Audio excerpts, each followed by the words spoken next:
मोदी सरकार के 8 साल पूरे हो गए हैं। कल प्रधानमंत्री गरीब कल्याण सम्मेलन जो शिमला में आयोजित किया गया है उसके जरिए देश भर के लाभार्थियों से संवाद करेंगे और ये जो संवाद का सिलसिला है ये देश के सभी जिलों में होगा और इसको लेकर बड़े पैमाने पर कार्यक्रम आयोजित किए गए। लाभार्थी जो है वो जिला मुख्यालय से जुड़ेंगे। इसमें से कुछ जो चयनित लाभार्थी हैं उससे प्रधानमंत्री संवाद भी करेंगे और तमाम जो केंद्रीय मंत्री हैं, राज्य मंत्री हैं और कई राज्यों के मुख्यमंत्री हैं वो भी प्रधानमंत्री के साथ इस संवाद में जुड़ेंगे।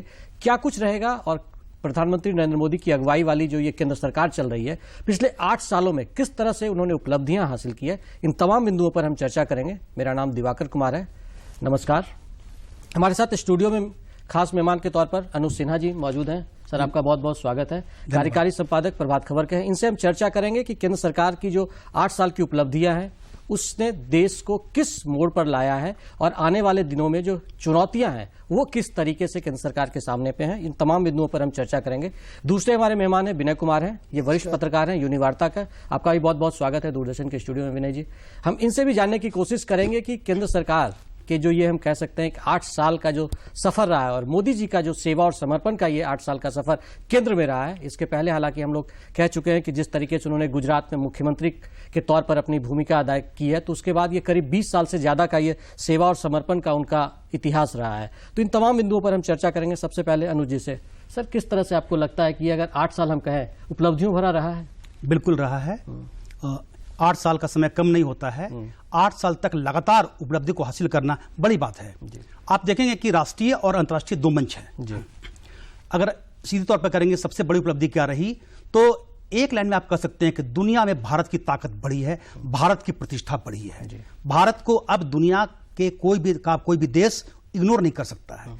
आज आप देखेंगे कि 2 जिसको महाशक्ति कहते थे आप, इधर रूस उधर अमेरिका, दोनों के लिए भारत मजबूरी है।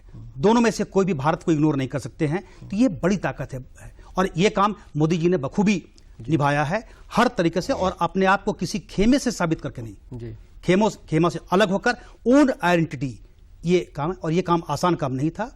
बड़ी आलोचना हुई। मतलब जो उन्होंने तय कर लिया तो आप दुनिया की कोई भी ताकत उनको झुका नहीं सकती है कि आपको यह शर्त माननी पड़ेगी। भारत ने दुनिया में अपनी शर्त पर अपनी प्रतिष्ठा बढ़ाई है। ये निश्चित तौर पर जो अभी रूस और यूक्रेन का युद्ध चल रहा है इसमें भी भारत ने जिस तरीके से और मोदी जी ने जिस तरीके से जो सम्मेलन हुए लगातार उसमें अपनी बात रखी तो एक तरीके से विश्व के जितने भी तमाम विकसित राष्ट्र हैं उनकी भी उम्मीद ये थी कि भारत जो कदम उठाएगा तो शायद विश्व शांति की ओर दुनिया बढ़ेगा। सबों की नजर है और अभी भी और पहल कर भी रहे हैं प्रधानमंत्री और आप देखेंगे कि बहुत इसमें उनका योगदान है।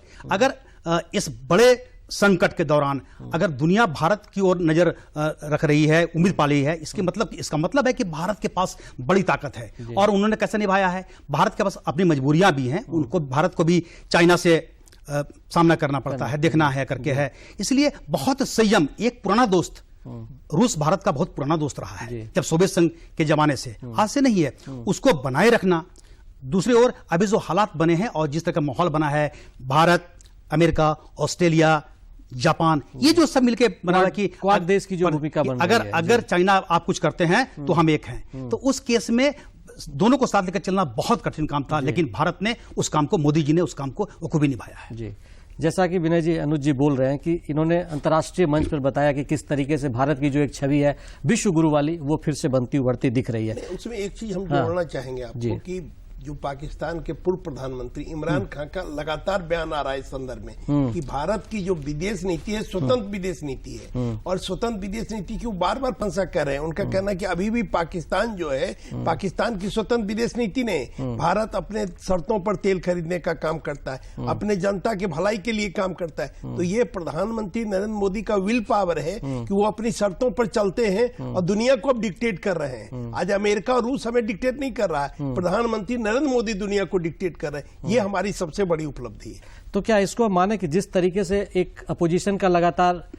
आलोचना होती रहती थी कि प्रधानमंत्री बेवजह विदेशी टूर पे रहते हैं और इसकी आलोचना खूब होती थी, तो हम कहें कि प्रधानमंत्री ने जिस तरीके से एक अंतर्राष्ट्रीय मंच पर भारत की छवि को ले जाकर प्रोजेक्ट किया और एक ब्रांड बनाया, मेक इन इंडिया जैसे कॉन्सेप्ट को और लेकर आए, तो इसका एक बहुत ज्यादा फायदा इंडिया को हुआ जिसकी धाक अभी देखने को मिल रही है। निश्चित रूप से। अब पहले अगर आप शुरुआत के जमाने में देखेंगे तो पंडित नेहरू ने विदेश नीति में अपना एक दौरा बनाया था दुनिया में और उसको आगे बढ़ने का, उससे आगे बढ़ने का काम नरेंद्र मोदी ने किया है। नरेंद्र मोदी ने पिछले 8 सालों में दुनिया को दिखाने का काम किया कि भारत कितना शक्तिशाली है।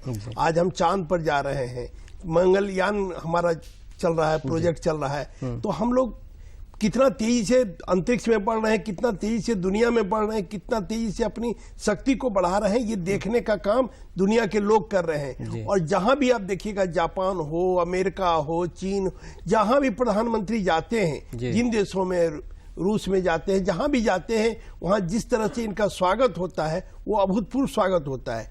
जो भी दुनिया का मुल्क आप उठाकर देखें, जहां पिछले 8 सालों में प्रधानमंत्री गए, किस तरह से वहां के लोग रिस्पॉन्स करते हैं। और अभी तो ऑस्ट्रेलिया में जो चुनाव होने वाला है, उसमें भी दोनों प्रधानमंत्री के जो दावेदार हैं और प्रधानमंत्री जो है, वो भी भारतीय मतदाताओं का समर्थन लेने के लिए मोदी का गुणगान कर रहे हैं। अमेरिका में भी चुनाव के समय यही देखने को मिला था कि अमेरिका के वर्तमान प्रधानमंत्री, राष्ट्रपति और पिछले राष्ट्रपति, तो वो लोग मोदी के समर्थन में आ रहे थे, क्योंकि उन्हें भारत का समर्थन चाहिए। और भारत के लोग जो है दुनिया में, जो भारत मूल के लोग हैं दुनिया में, वो उनकी प्रतिष्ठा बढ़ी है जी। मुझे विदेश जाने का भी अवसर मिला।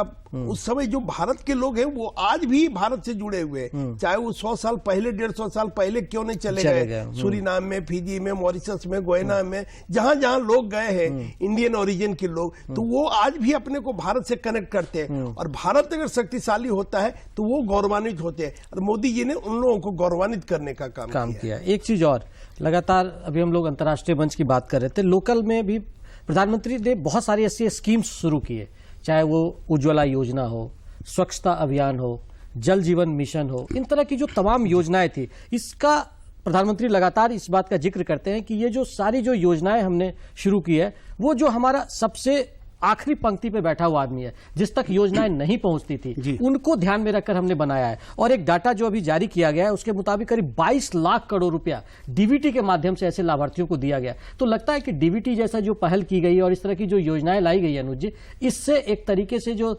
दबे कुचले लोग थे, अंतिम पायदान पे बैठे हुए लोग थे, उनको एक फायदा हो रहा है। देखिए, इस पर तो कोई डिबेट है ही नहीं। ये तो मामला ही नहीं बनता है। ये इतना बड़ा परिवर्तन है। पहले क्या था, पैसा वहां से चल रहा है, पैसा केंद्र की सरकार चाहे किसी की भी हो, पैसा वहां से आता। करप्शन इतना जबरदस्त था कि नीचे आते आते तक उसका लगभग 50% पैसा आप खा जाते हैं। इवन की विधवा पेंशन का मामला हो या कोई भी स्कीम्स का मामला हो, पैसा उस तक पहुंच ही नहीं पाता था बिना कहा। अब क्या हुआ, आपके पास अकाउंट है, आपके अकाउंट में पैसा जा रहा है, बिचौलिया खत्म। तो ये इससे करप्शन पर बहुत बड़ी रोक लगी है। और आप देखेंगे कि अभी भी किसान निधि का जो पैसा आ रहा है, बीच में कोई नहीं, सीधा जो सेंटर जो तय करते हैं, सरकार जो तय करती है, वो पैसा किसान के खाते में, लोगों के जो बेनिफिशियरी उनके खाते में जा रहा है। तो ये आपको हर जगह दिखता है। ये गांव में आप जाएंगे, बात करेंगे, तब मालूम होगा, उसको पता होता है।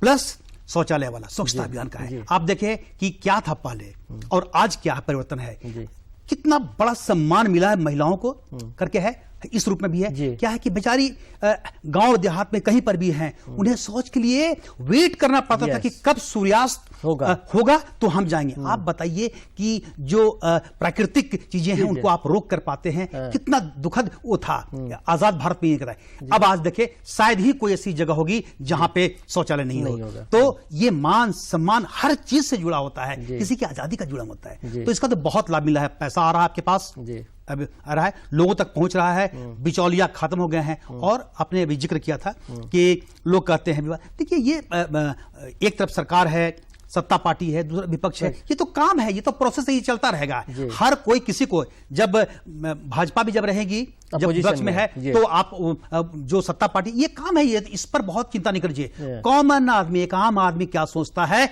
उसकी फीलिंग का महत्व होता है। और वो ये महत्व है कि उसको फायदा मिल रहा है। और ये आप रिजल्ट देखते भी होंगे लोगों का। अगर आप एक वाक्य में कहेंगे तो लोगों का, भारतवासियों का ट्रस्ट मोदी पर, देखिए पार्टी अलग है, व्यक्ति विशेष पर, अगर टीम का कैप्टन अगर आपका अच्छा होता है, कल ही जो मैच हुआ उसमें आप देखें, गुजरात हार्दिक पांड्या कैसे कैप्टन, आप बड़े बड़े नाम नहीं है उसमें, लेकिन कैप्टन अच्छा होता है। तो यहां पर देश का जो कैप्टन है, देश को जो लीड कर रहा है, उस पर लोगों का ट्रस्ट है। और ये ट्रस्ट कैसा ट्रस्ट है? वो ये ट्रस्ट है कि मामला चाहे कुछ भी हो जाए, ये व्यक्ति हमको संकट से निकाल देगा। और इसकी पुष्टि कब हुई?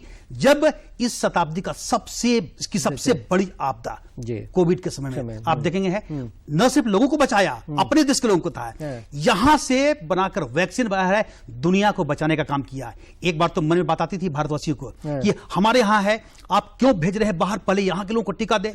ये लोग चाहते भी है, लगता भी है, क्योंकि स्वार्थ अपना होता है। लेकिन हमारी एक जो छवि है वसुधैव कुटुंबकम, उसे कारण देखिए उसका रिजल्ट मिला, लोग आज तारीफ करते हैं। आज दुनिया में भारत का नाम होता है कि हमने, भारत ने दुनिया को बचाने का काम किया। ये विनय जी देखिए, आज जब जिक्र कर रहे हैं कोरोना की बात की अनुज जी, तो एक चीज और मुझे याद आ गया। आज प्रधानमंत्री ने वैसे बच्चे जो अनाथ हो गए थे कोरोना के दौरान, और पीएम केयर्स फंड जब बनाया गया था तो उसकी भी आलोचना खूब हुई थी। अनुज जी बोले कि खैर आलोचना का प्रकरण चलता रहता है, अपोजिशन में जो रहेगा वो इस तरह की चीजें उठा, लेकिन आज जो अनाउंसमेंट और जिस तरीके की पहल की गई है, तो हमको लगता है कि प्रधानमंत्री हर किसी के बारे में सोचते हैं। एक छोटा सा वर्ग जो भी प्रभावित हुआ, उसके बारे में आज उन्होंने किस तरीके से एक पहल की। देखिए, कोरोना काल की जो सबसे बड़ी उपलब्धि है, एक तो हमने वैक्सीन बनाने का काम किया, और आज तक 192 करोड़ टीका लग चुका है एकदम, और 100 देशों को हमने टीका प्रोवाइड वैक्सीन का सप्लाई किया है। इसके अलावा जो सबसे बड़ा काम हुआ, 80 करोड़ लोगों को अनाज देने का काम फ्री में कोरोना पीरियड में वो अभी पिछले 2 सालों से चल रहा है। कितना बड़ा काम। देखिए, आम लोगों को क्या चाहिए? पानी, बिजली, सड़क, आवास, स्वास्थ्य, शिक्षा। अगर आप देखेंगे इन चीजों पर, तो पिछले 8 सालों में इन चीजों में अभूतपूर्व परिवर्तन हुआ है। चाहे वो अभी जो चर्चा कर रहे थे शौच, 11 करोड़ से ऊपर महिलाओं को उसका लाभ मिला है। तो शौच की व्यवस्था, प्रधानमंत्री आवास की व्यवस्था, सड़क इंफ्रास्ट्रक्चर आप देखेंगे, 6000 गांव को आज सड़क से, 6 लाख गांव को जो सड़क से जोड़ने का काम किया गया। इसके अलावा ऑप्टिकल फाइबर से जोड़ने का काम किया गया। पहले क्या था, दुनिया में जब हम लोग कोई देहात में या कोई गांव में जाते थे तो पूछते थे यह नेट काम कर रहा है कि नहीं, क्योंकि वाईफाई काम कर रहा है कि नहीं। क्योंकि आज जो दुनिया ग्लोबल दुनिया है, बिना वाईफाई बिना नेट के आप रह नहीं सकते हैं। तो पहले पता करते थे। आज क्या है कि देश का सारा गांव ऑप्टिकल फाइबर से जुड़ गया है। तो जो अमेरिका में बैठा बच्चा, उसको भी वही सुविधा मिल रहा है, और जो यहाँ का एक झारखंड का सबसे पहाड़ी और पठारी इलाका में बैठा गांव का बच्चा, उसको भी वो सुविधा मिल रहा है। तो आप ऑप्टिकल फाइबर से दुनिया में ग्लोबल दुनिया हो गई, तो उससे आप जुड़ रहे हैं। तो हर क्षेत्र में, सड़क के क्षेत्र में, स्वास्थ्य के क्षेत्र में, अमेरिका में स्वास्थ्य को लेकर हर चुनाव में उसको मुद्दा बनाया जाता था कि हम कैसे मैंने लोगों को स्वास्थ्य सुविधा उपलब्ध कराएंगे। यूरोपियन देशों में इसकी चर्चा होती थी, लेकिन प्रधानमंत्री ने आयुष्मान कार्ड जारी करके करोड़ों लोगों को ये सुविधा उपलब्ध करा दिया। वैसे लोगों के पास, जिसके पास बेस्ट हेल्थ केयर की सुविधा नहीं थी, नहीं ले सकते थे बेचारे, न कोई धर्म, न कोई मजहब, न कोई अमीर, मैंने जो गरीब लोग हैं, जो इसके लिए एलिजिबल है, तमाम लोगों को आयुष्मान कार्ड उपलब्ध करा दिया है। तो आज स्वास्थ्य के क्षेत्र में, शिक्षा के क्षेत्र में आप देखेंगे तो हर जिले में मेडिकल कॉलेज खोलने की योजना है। अगर आप पिछले 8 साल से तुलना करेंगे तो मेडिकल कॉलेज वगैरह में सीटों की संख्या 80% बढ़ी है। सेंट्रल स्कूल कितना खुला है, एम्स कितना खुला है इन 8 वर्षों में। अब झारखंड में ही लिए तो एम्स चालू हो गया आपका देवघर में। एयरपोर्ट कनेक्टिविटी कितना बढ़ा है, ट्रेन की सुविधा कितनी बढ़ी है। अगर आप देखेंगे तो इलेक्ट्रिफिकेशन कितना हुआ है, नई रेल लाइन कितना बना। तो हर क्षेत्र में बुनियादी सुविधाओं का विस्तार भी हुआ है। जो आम लोगों को और कोई चीज नहीं मतलब है, आम लोगों को ये सुविधा से मतलब है। और गरीब जो है उसको लगता है कि मेरे लिए कुछ करने वाला व्यक्ति बैठा हुआ है, शासन में बैठा हुआ है, जो मेरी भलाई के लिए सोच रहा है, मेरी भलाई के लिए काम कर रहा है। तो ये जो भावना उत्पन्न हो गई है, इसलिए अगर आप गांव में घूमेंगे तो एक मोदी के प्रति एक अलग तरह का क्रेज लोगों में देखने को आपको मिलेगा। अनुज जी, 2-3 पॉइंट और है। ईज ऑफ डूइंग बिजनेस की बात हम करें, हमारी रैंकिंग बहुत सुधर गई है। दूसरा, अभी कहा जा रहा है कि दुनिया के सबसे तेज बढ़ती इकोनॉमी हम है, अर्थव्यवस्था में हमारा है। सौर ऊर्जा जो उत्पादन का मामला, अभी हम लगातार ग्राउंड रिपोर्ट के जरिए बहुत सारे गांवों में झारखंड में घूमे, तो मतलब शायद ही ऐसा कोई गांव जहां हमको लगता है कि सौर ऊर्जा नहीं पहुंचा हुआ है, जहां सिंचाई का काम, उससे इरिगेशन का काम नहीं हो रहा है। उसमें पिछले 8 वर्षों में 1900 % की बढ़ोतरी हुई है। तो इस तरह की जो चीजें हो रही है, बुनियादी सुविधाओं का जो विस्तार का पहल है, उससे लगता है कि आने वाले दिनों में जो देश जिस रफ्तार से आगे बढ़ रहा है, जिस तरीके से विकास हो रहा है, हर लोगों तक सुविधाएं पहुंच रही है, वो एक नया आयाम तय करेगा। बिल्कुल करेगा। देखिए, आप देखिए ना क्यों होता है। तो क्या खासियत है मोदी जी की? पहली खासियत तो ये आप उसको देखेंगे, हम जो आप सवाल कह रहे हैं उस पर आने के पहले है कि ये लोगों को बहुत कनेक्ट करते हैं, चाहे युवा वर्ग हो, बच्चे हो, चाहे बुजुर्ग हो। यहां शुरू करिए। उसी तरीके से कैसे होता है, सबसे बड़ी समस्या क्या है कि जब बच्चा एग्जाम दे रहा है, परीक्षा दे रहा है, तो बड़ी तनाव होता है। इवेंट की रिजल्ट के बाद जान देने को तैयार हो जाता है, कई घटना होती है। तो आप एग्जाम के पहले बच्चों को तैयार करते हैं, मेंटली तैयार करते हैं। ये उन्होंने वो बच्चों से बात करते हैं। आप सोचिए कि बच्चों से, महिलाओं से अगर कोई देश का प्रधानमंत्री सीधी बातचीत करता है, ये मिल रहा है कि नहीं, तो उसका क्या असर पड़ता है। अब वो जो कन्विंस करते हैं इन चीजों को, जो आपने कहा एक चीज को है ऊर्जा के बारे में कि आप इस पे से बर्बाद नहीं करो, तुम्हारे यहाँ गैस जा रहा है, उसकी व्यवस्था हो रही है। वैकल्पिक ऊर्जा की व्यवस्था की बात करते हैं। तो केवल युवाओं से नहीं, खिलाड़ियों से, हर का ओलंपिक में जाने के पहले खिलाड़ी से भी उसका मोरल को हाई कराते हैं। उसका रिजल्ट है कि टोक्यो ओलंपिक में अब तक का सबसे ज्यादा पदक जीतने वो व्यक्ति पूरी ताकत लगा देता है अपना, तो उसके अंदर एक कॉन्फिडेंस आता है। और अभी आप देखेंगे सबसे बड़ा जो संकट आने वाला है वो दुनिया में ऊर्जा का आने वाला है। तो अब आप जब संकट आने के बाद आप प्लानिंग करेंगे, तो ये 10 साल पहले से प्लानिंग करते हैं 10 साल बाद क्या होने वाला है। तो ये उसी का हिस्सा होता है कि आज हम वैकल्पिक ऊर्जा, और क्या है, सौर ऊर्जा, उसका सबसे आसान तरीका ये तो लोगों तक पहुंचाने का। तो ये बड़ा काम हो रहा है और उसका रिजल्ट मिल रहा है देश में। कई और चीजें, अब आपको कोयले पर डिपेंडेंसी मिनिमाइज करना है, इसलिए इथेनॉल, मिथेनॉल, इन सब पर ज्यादा प्रेशर बढ़ा दिया गया है। इसलिए इस ऑफ डूइंग है, नए एंटरप्रेन्योर को वो आगे ला रहे हैं, उनके लिए अलग फंड बनता है, अलग स्कीम बनती है, उनको प्रमोट किया जा रहा है। तो जब तक उनको आप उनका मनोबल नहीं बढ़ाएंगे, उनको प्रमोट नहीं करेंगे, उनके लिए स्कीम नहीं लाएंगे आपको है, तब तक कुछ होगा नहीं। ये काम किया गया है। इसीलिए आप देखेंगे कि ये माना गया है कि संभव है भारत कोरोना के बाद का जो कार्यकाल है, का जो समय है, उसमें वर्ल्ड में सबसे तेज गति से भारत की इकोनॉमी बढ़ेगी। ये तो कहा भी जा रहा है, जीडीपी के मामले में इंडिया का ग्रोथ कह ही रहा है कि हमें 8% से ऊपर ही रहेगा। बल्कि किसी कंट्री का ये स्थिति नहीं है कि वो कोरोना काल के बाद, बल्कि कई राष्ट्र तो ऐसे विकसित राष्ट्र है जहां निगेटिव ग्रोथ की बात की जा रही है। जीडीपी जो भी टॉप मूडी या जिसका भी रिपोर्ट आ रहा है, उसमें यही चीज कहा जा रहा है। एक चीज और, जब अनुज जी आप बात कर रहे हैं, तो लगातार हम लोग कह रहे हैं कि ठीक है, दुनिया की सबसे बढ़ती इकोनॉमी, हम इस तरह से चीजों को आगे बढ़ा रहे हैं, जो प्लेटफॉर्म हमारा चल रहा है। वैसे में प्रधानमंत्री जब लाभार्थियों से कनेक्ट करते हैं अपने को, जैसे कल वो कनेक्ट करेंगे, प्रधानमंत्री से लोग बात जब करते हैं तो हमको लगता है कि उनका हौसला बहुत ज्यादा बढ़ जाता है। इसके बाद वो चीजें, जैसे प्रधानमंत्री कहते हैं नहीं, हमको किसानों की आमदनी दुगनी करनी है। अब जैसे कल किसानों से वो संवाद करेंगे और करीब 21,000 करोड़ रुपया डीबीटी के माध्यम से किसानों को दिया जाएगा। तो वैसे में किसान से जब प्रधानमंत्री बात करते हैं और किसान जब कनेक्ट करता है, तो वो लगता है कि पूरे इलाके में एक ब्रांड एम्बेसडर की तरह भी काम करता है कि भाई हमारा जो लीडर है वो क्या सोचता है। क्या देखिए, मैंने पहले भी कहा कि जब प्रधानमंत्री सीधे बातचीत कर रहे हैं और वो जो व्यक्ति का मोरल हाई होता है, प्लस वो एक किसान से बात करते हैं, तो एक से बात नहीं कर रहे हैं, वो किसान, पूरे किसान को रिप्रेजेंट कर रहा है। उस व्यक्ति का एक ट्रस्ट होता है। आप उठाकर देखिए कि इस लोगों का ट्रस्ट कितना है, किसानों का या किसी का भी होता है, ट्रस्ट इतना होता है कि इस व्यक्ति जो कुछ भी करेगा हमारी भलाई के लिए करेगा। इसीलिए कोरोना काल में या उसके आसपास भी कई चीजें अप्रिय हुई हैं, ये मानना पड़ेगा, अप्रिय हुई है।